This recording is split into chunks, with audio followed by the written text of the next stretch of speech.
This is iPhone 10. Hi, I'm Neil.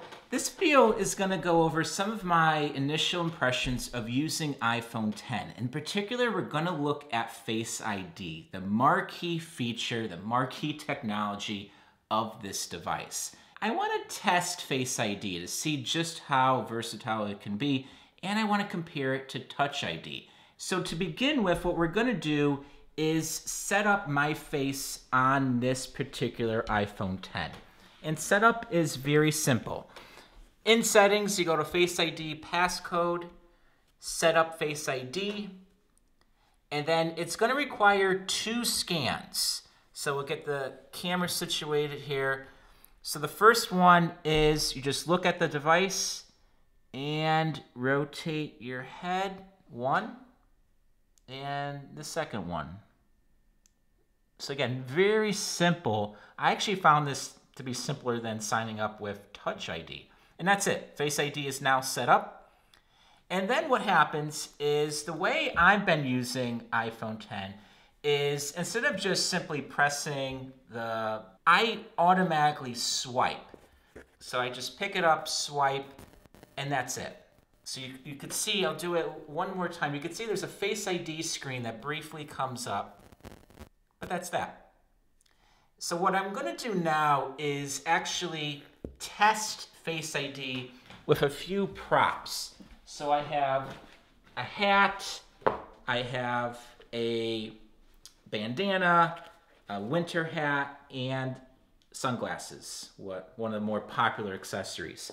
Now Face ID requires access to my eyes, nose, and mouth. So it doesn't really matter what kind of hair I have or hairstyle. So that means that something like a helmet, this could also serve maybe as a bike helmet, this should work. So let's see. So again, I'm going to just swipe, and that worked. So again, not too surprising with the helmet. I'm going to have a hat. I'm going to wear it kind of low. So it's almost sort of blocking my eyebrow or my eye line. We'll see if this works. And it did. So you could see that little lock button. We'll do it one more time.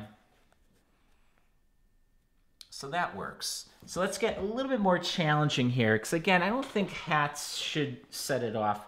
I'm gonna wear a winter hat, and I'm gonna wear sunglasses. So these are just polarized Ray-Ban sunglasses.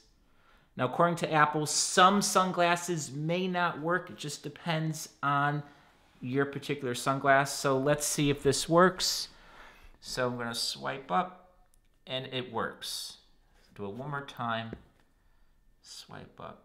It works. So again, you can see it works with me doing this, which I guess is pretty decent. I mean, I'll block this. Sometimes when I go snowboarding, I wear a bandana. If I block my nose and mouth, now I don't expect this to work because Face ID needs my nose and mouth, but let's just try it anyway. Nothing. So let's unblock my nose. Nothing. And then let's unblock my mouth.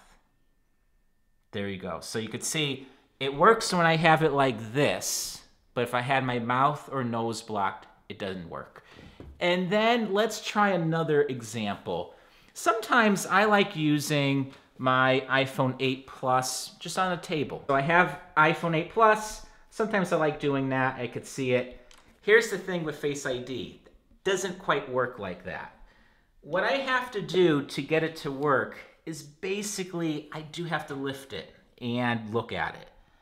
I can't leave it just on a table and glance over. It needs to sort of have that direct eye-to-eye contact.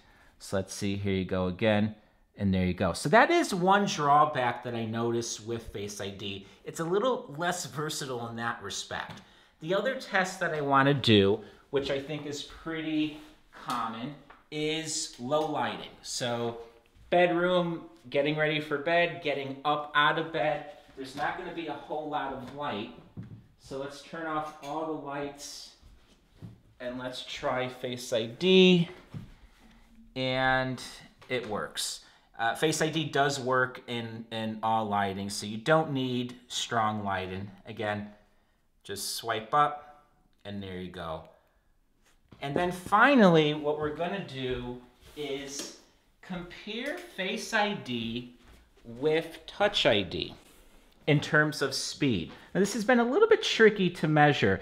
Touch ID, as you know, is extremely quick. Just simply press it. So what we're going to do, I'm going to put this in my right hand. So we're going to try to test the speed here.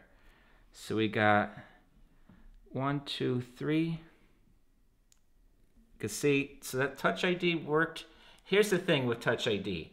It's pretty flawless. You just simply, you know where to press. That's all you have to do. With Face ID, it's a little bit more tricky because you have to swipe, then do it. You can see how long that took. That was interesting. So one more time. So it does seem like Touch ID is quicker. And compared to Touch ID, it's tough for Face ID to be faster.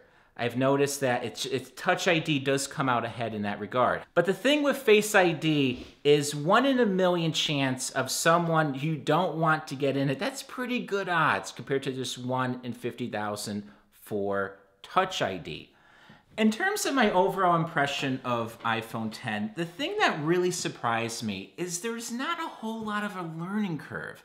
I was thinking that I would keep on pressing the bottom of the screen, thinking the home button was still there, but I don't find that happening. In addition, the screen in terms of not having bezel really does change things. It feels more personal in a way. When I compare the iPhone 10 with, say, the iPhone 8 Plus, this device just feels more clunky. It feels like there's a barrier. That's the weird thing. It's like the home button has become a barrier to using software. That's one good thing about the iPhone 10. The iPhone 10 is an inflection point for the iPhone line. It's not that it's going to start boosting sales overnight. Instead, it represents a shift in trajectory in terms of the user experience. In many ways, this is what Johnny Ive and Apple industrial designers have always been striving for. Something that is almost all screen. Yes, you have this cutout, this notch. I don't think it's perfect, but I also think it's a better solution than other smartphone manufacturers that have that bezel to the left and right. In this current form, I actually don't really notice the notch after a while. It sort of just blends away. In a perfect world, it's not there. You're able to put those sensors, those cameras behind the screen. We're not there yet from a technology perspective. But I think in the big grand scheme of things, it works. Overall, I think this is a big update to iPhone. With Face ID, it is starting to push the paradigm of moving from multi-touch computing to using glances and looks. Now, while the first edition of Face ID is okay, again, it was a little bit slower than Touch ID in my testing, however, it was pretty versatile.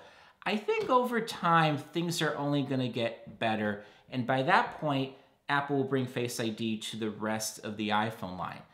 As for who this phone is for, I don't think it's for those who want the latest and greatest technology. Instead, it's for those who are okay embracing change.